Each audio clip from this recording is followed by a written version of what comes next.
140. Hello, everybody. Welcome back to Fantasy Sports Review. I'm Phil Hargis. It is good to see you again. It's been a while since we last joined you, but football season's over. We were last here for the Super Bowl show, but now it's like full thrust horse racing season here. The Kentucky Derby is right around the corner here. We've been breaking it down. We got all the horses handicapped, and we're ready to make some great predictions for you. We're here live at Churchill Downs, and we have one of the greatest handicappers on all the planet, Doug Cook from Horse Race Bet Win. Doug, welcome back to the show. Hey, good to see you, my friend. How is it? Yeah, everything's doing well. We're really excited, obviously, ramped up about this Kentucky Derby. Even though the field is another subpar field of horses, as usual, as it's been in recent years, but it's still the Kentucky Derby. You know, it's still the best 3-year-olds in the country, and we never know who's going to win until we break it down for you. Yeah, I mean, it's about that time, Doug. I mean, there's 20 horses here, so we have 30 minutes. So we better get started like right away here, right now. You know, last year we had a great horse race. I mean, this year it's certainly setting up to be another great horse race here because all these horses like seem so interchangeable here. There's like tons of things and tons of combinations, tons of permutations, a lot that can happen on this. There's a lot of, Saturday day. You're right. You're absolutely right, Phil. There's a lot of parity in this field, as there always is. And I'm telling you, but what I do is I use the grid every year. And Tell us about the grid. The last couple of years, Phil, in the grid has basically picked the Derby champion, which is nice, and picked like 3 of the top 4 horses. Now, there's always one of the top 4 horses that you can't really pick. You want to name a Golden Soul or somebody like that. You know, sometimes you just can't get it. But but the grid will give you, for the most part, the key Derby contenders. And where's the best place to find the grid, Doug? Well, the only place to find is at horseracebetwin.com. If you can't find it there, you're finding it from a secondhand place that's stealing from me and my organization. So you don't want to do that. You want to get it at Horse Race. You want to get the legit thing, plus to make sure that it's genuine. All right, Doug. So the road to the Kentucky Derby started last year at the Breeders' Cup Juvenile race in Santa Anita. A lot of racing has happened since last November here. A lot of horses have like sort of come and gone and come and gone and come and gone. Like it's very typical of the Kentucky Derby Trail here. How do we get started breaking down this great race every single year? Well, you want to start briefly by looking at leg 1 of the Kentucky Derby Championship Series, which you just referenced. Okay, and that consists of the races that started last year. Okay, with the Iroquois Stakes at Churchill Downs. That was the first points race. Okay, and then there was the BC Juvenile, and then most of that series ended in the mid-February. And you will notice, as Steve shows our graphic there, that most of these horses are actually, these winners, most of them are actually not in the Kentucky Derby.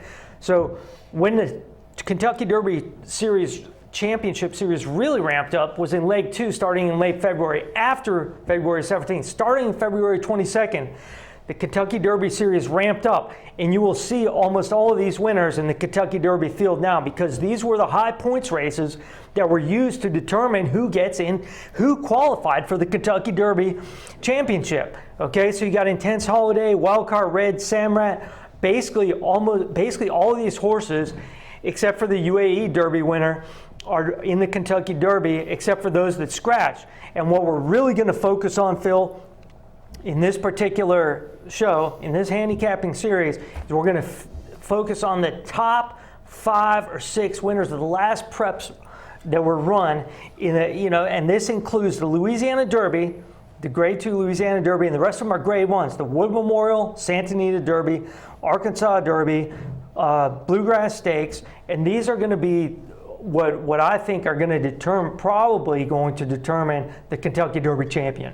Yeah, Doug. I mean, for sure, like the earlier races in the schedule they're shorter races, so they're more geared up towards the sprinters, and now we're getting towards more geared towards the endurance and the classic types of horses here. But, do you want to can we just start getting into this race now? I mean, they did the post draw today. Today is Wednesday, April 30th, and they just did the post draw a couple hours ago. So we were probably one of the first shows that will actually have the analysis on all the horses as their post positions have actually been drawn here. So I'm excited to get started, man. Is there anything else we need to cover before we get started? Yeah, we definitely will be. As Steve just showed the Kentucky Derby leaderboard, how they ended up in the point standings. After those prep races were run, those were the top 24 horses. And now we're going to show the actual field for the Kentucky Derby. Let's do it, man. Including the odds. And number 1, number 2 through number 20, there's one alternate in the race. And we don't show him here, but these are the horses and the odds. As you can see, everybody is focusing right now on California Chrome at 5-2. That is the morning line favorite. Barring any late scratch, he will be the post-time favorite for the Kentucky Derby. Yeah, I mean, he's definitely a solid horse. He's dominated every single race he's been in. So he's a legitimate morning line favorite. But 5-2, Doug, that's a pretty stiff price to pay in a horse racing field that has 19 other horses in it. It's really hard to get excited about that price, Phil.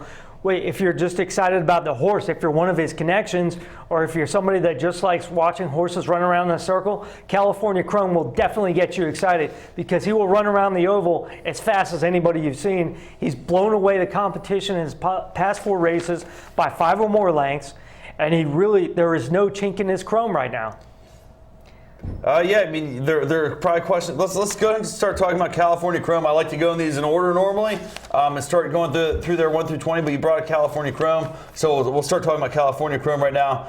California Chrome has got one of the hottest jockeys in the country, Victor Espinosa riding, but Art Sherman's a trainer that not a lot of people know about, and Lucky Pulpit's like, he's one of the Pulpit offspring, so that's. Who knows about the breeding as far as that goes in the Kentucky Derby here. So the breeding is in question. The training is in question.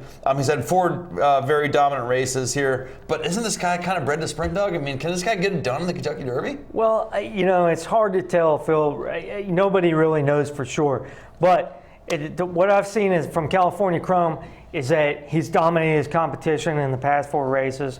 Like I said, won by 5 or more lengths. There really doesn't seem to be any reason. Art Sherman may not be a common household name.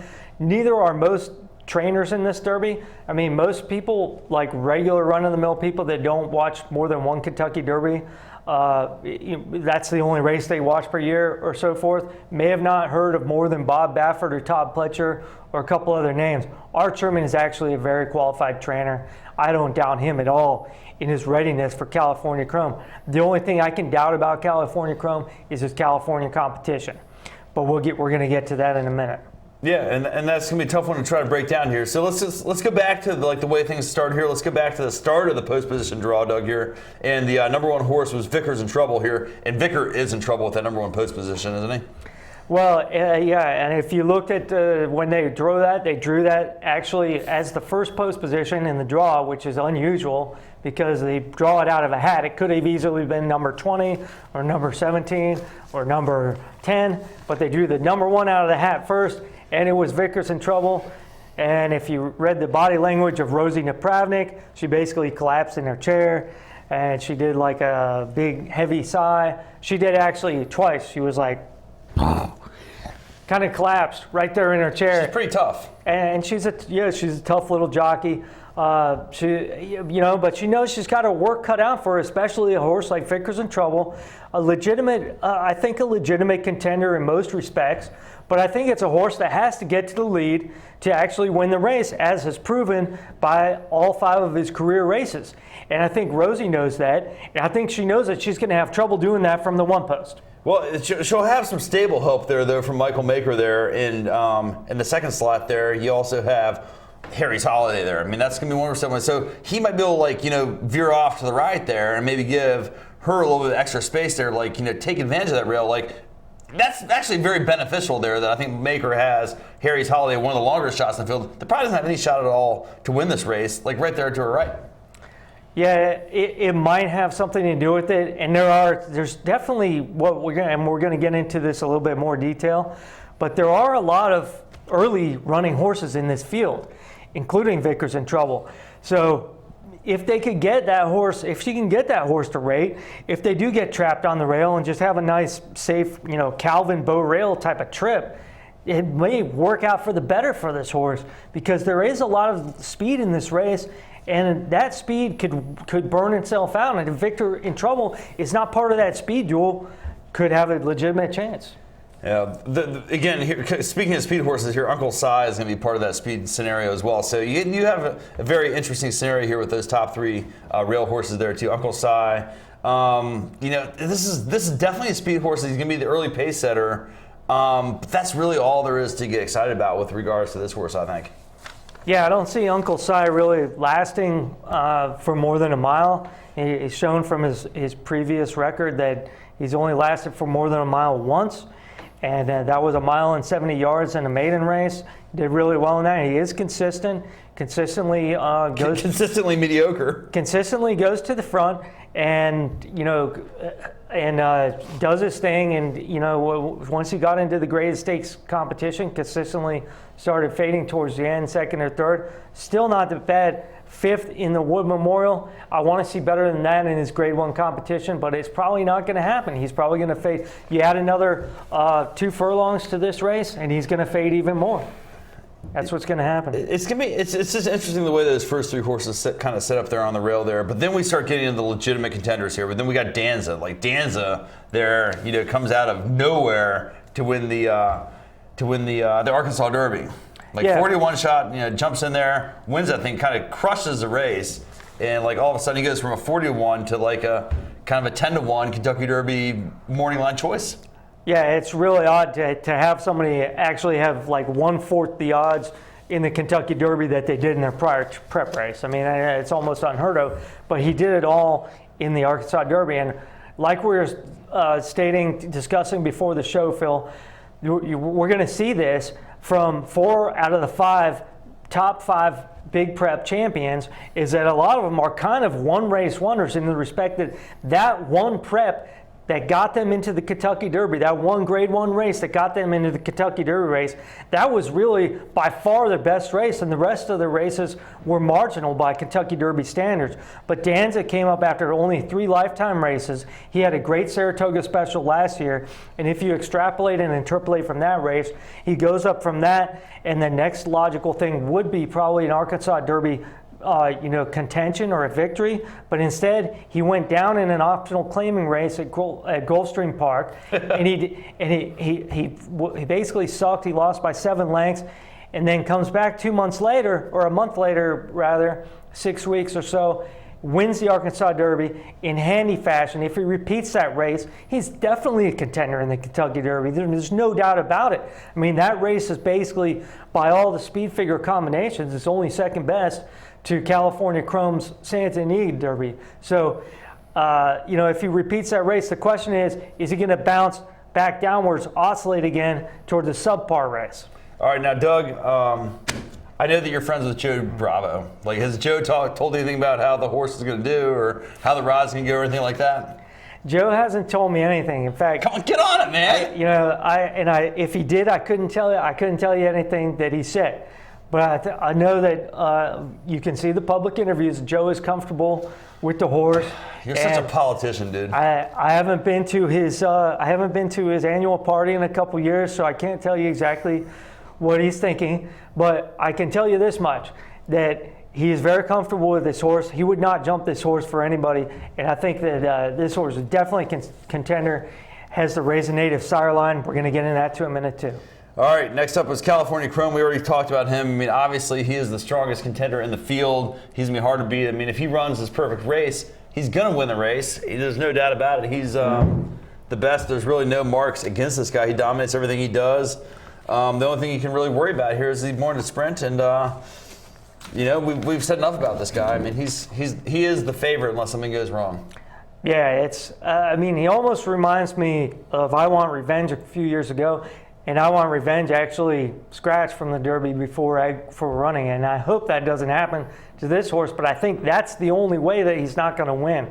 And maybe if his early running style compromises his ability to win the race because there's a speed duel up front and he goes too fast, I think he still finishes second or third. I think the only way he doesn't finish in the money is to scratch. All right, we'll get to gambling strategies later, Doug. Let's move on to Samrat. This is a horse that I kind of like. He's a very consistent horse. This is a Noble Causeway horse. He's very consistent. He's run 9-ounce big figures in his last 4 races straight. Again, he's coming out of New York, though, so you got to be a little bit cautious about that. Otherwise, this is a Richard Violet horse, and he's a pretty strong. Maybe worry about the inexperienced jockey there with Jose Ortiz. Otherwise, a pretty strong choice. Yeah, not many people have heard of Jose Ortiz, and that's for a reason, because he's really not a national prominent jockey. He may be a little bit questionable, but again, he won all 5 of his races above this horse, Samrat, before losing the Wood by a few lengths. And you're right, this horse very consistent. He wins. He's only lost once. He wins. He only lost to Wood Memorial, the Grade 1. I wish, if he had won that, I'd be all over this horse. But again, it is one of those horses that I consider, we're going to get to this in the handicapping section, I consider him a key horse because of his consistency. I think, and the fact that he's never finished worse than second, I think he's a legitimate contender to finish on the money. All right, Doug, moving on to number 7 here. We miss Artie here. This is Javier Castellano, one of my favorite jockeys there. I love that guy. I'm a big fan of his. This horse won the Spiral last time out, but doesn't seem to like the dirt that much. Yeah, he doesn't seem to like the dirt, and the fact that his Spiral, the performance figure by all accounts is kind of subpar. He's not an Animal Kingdom. I don't think he has the speed to place in the Kentucky Derby. All right, then we have number 8, General A-Rod here. A-Rod, one of your favorite baseball players, I'm sure. Just kidding. Ridden by Joel Rosario, so that's a legitimate jockey. Another one of the Maker horses here. So Maker has an awesome stable here in this Derby. General A-Rod, though, is one of those Florida horses. How do you think those guys are going to do this year? Well, it's hard to tell, if you handicap that Florida Derby. The champion is out. Constitution is not running in the Derby. So if you take the de facto 1 and 2 from the Florida Derby, it's going to be Wildcat Red and it's going to be General A-Rod. They would be first and second when you take out Constitution. And Wildcat Red only lost by a neck to Constitution. So, but at the same time, I question the Florida Derby because the pace seemed to be really slow. I think Wildcat Red was comfortable galloping around on the pace, and he could have easily won that race. Like I said, he only lost by a head or a neck.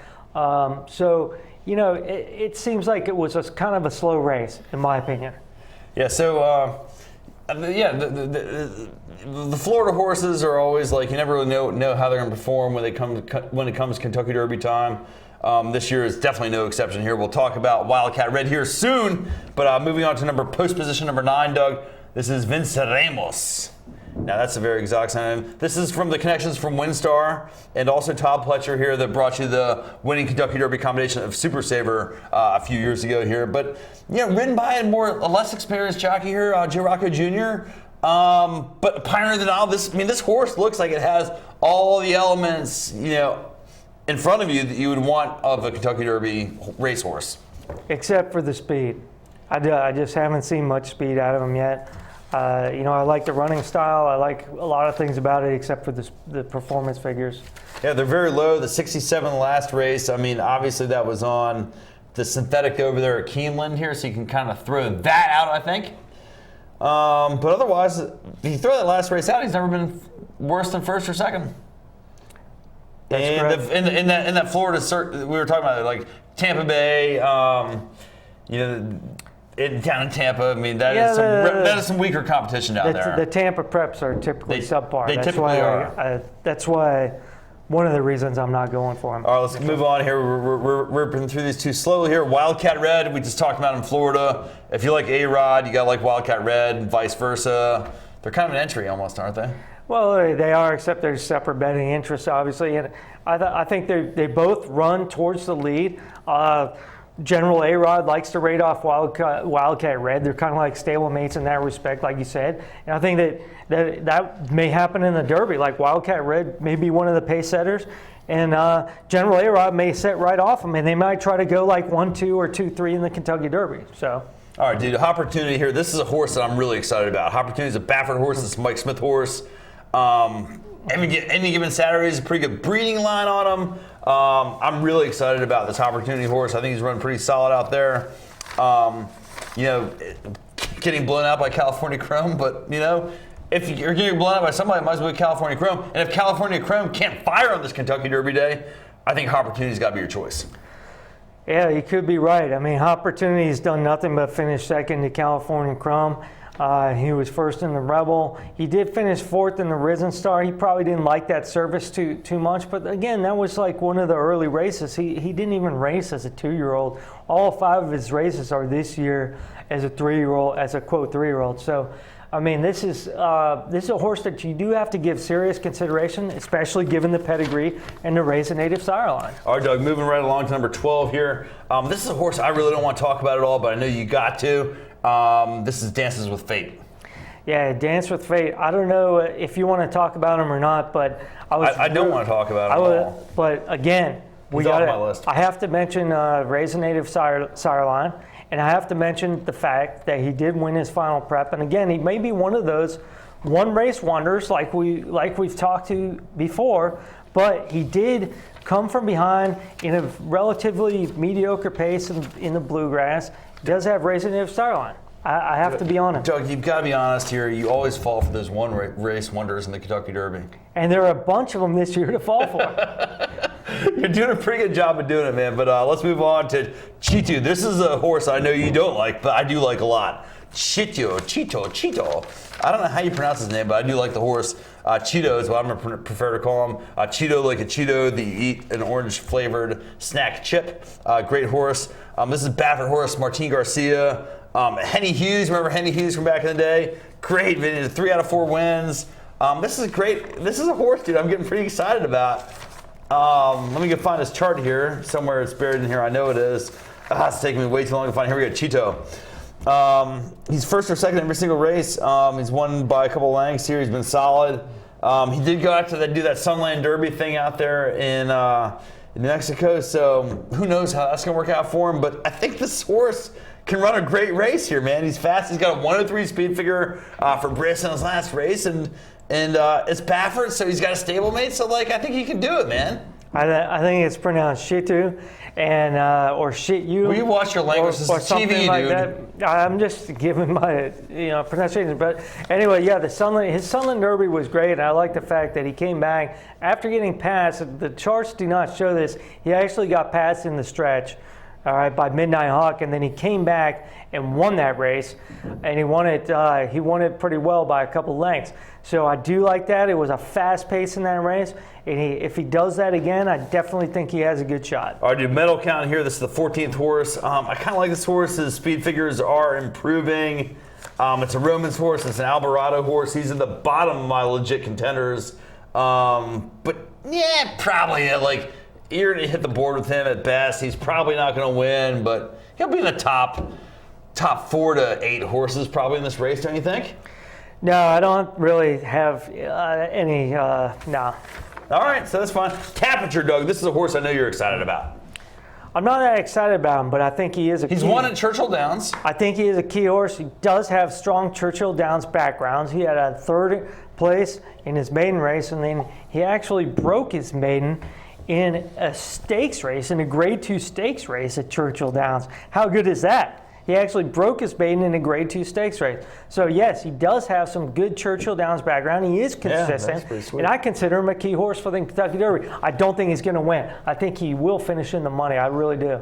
He's been a tough guy, and I think that is impressive that he has had so much success on that course. That's always something that is very worthy of consideration here. Moving on to horse number 16. I've lost my notes here. Intense Holiday. This is a horse I've kind of liked since the beginning of the get-go. If you ever have a horse you reluctantly have to stand by, this is my horse. Intense Holiday here. This guy, he's just a gutsy horse, man. He looks strong. He's fighting there till the end every single time when he's out there racing, and that's why I like this horse a lot. The Pletcher and the Velazquez thing and Harlan's Holiday doesn't hurt at all. And that's probably one of the reasons that you should have liked Mucho Macho Man too, Phil. But, and he was a good horse over the past few years. But Intense Holiday, yeah. Harlan's Holiday, Cole, really good. And improving speed figures too. Yeah, good speed figures, etc. Yeah. So anyway, are we done with Commanding Curve, we're going to throw him out. Candy Boy, it's Gary Stevens. Can he do it again? I like Gary Stevens. Probably not. Ride on Curlin with Calvin Burrell. Can he go from 19th to the rail and win this race?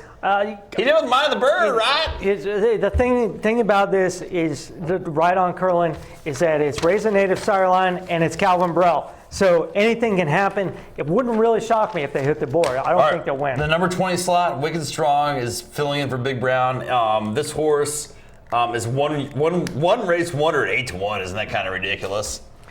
Yeah, well, it's a last but not least type of thing. Wicked Strong has done everything that he needs to qualify to win the Kentucky Derby, and he did it all in one race, the Wood Memorial, which I kind of question the quality of that race. But that's where he did all his qualifications. He was another one race wonder. like the others we talked about, the winners of these. Dude, how bad top are five the wood races. winners over the last 10 years in the Kentucky Derby? They've been fairly horrible, Phil. I mean, it's been kind of an irrelevant It race makes you for shake a while. your head, doesn't it? But I want to show you one thing. Come on, dude. We got to get our picks now. No, we're gonna do it. No, we're going to pick our right picks. before I do No, this. we're not going to talk about this. I'm gonna We're show going you. to our picks. Yep, we're going. All right. No, we need to show people All right, one more thing. One more thing about the handicapping. The 2014 How do you bet the Derby? final preps in the top two.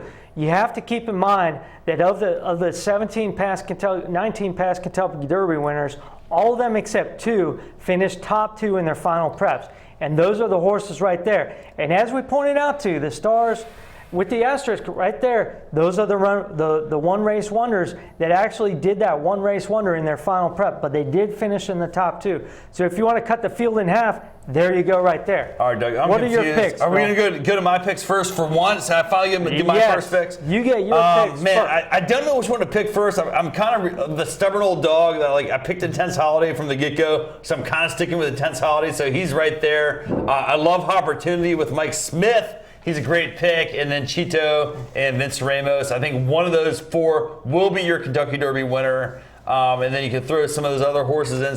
Sam Rat's going to be right there, too. I think Sam Rat could win, but I just don't think he's a winner. He wants to lose and come in second or third. There's horses that's like that. It's okay. You can be a loser. Sam Rat will be in any one of those other horses. I don't even know why Ride on Curlin's on my list, but he is. Doug, who do you like? Well, in my winning contenders are California Chrome, Opportunity according to the grid, and Danza and Dance with Fate, not according to the grid, just because of the Raise a Native sire line. And then the key horses to use underneath, and between those are Wicked Strong, Intense Holiday, Wow. Capture, Vickers in Trouble, and Samurai. That's what the grid says. And then there are some other, I included other possibles down there, that you can include at the bottom of your superfecta. Well, Doug, we one of us is going to lose a lot, and one of us is going to win a lot based on these combinations that we have here because they're dramatically different. The horse I'm throwing out are Vicar, Harry, Commanding, Wicked Strong, Danza, Weemus Artie, and Uncle Si. I mean, I know Doug has his list. I'm throwing them out. Doug, it's coming up on Saturday, man, and whatever is going to happen is going to happen. No matter what happens, good luck. Good luck, sir. All right, man. Thank you to Steve Mullen for directing, and we will see all you guys next time on Fantasy Sports Review. Goodbye, everybody.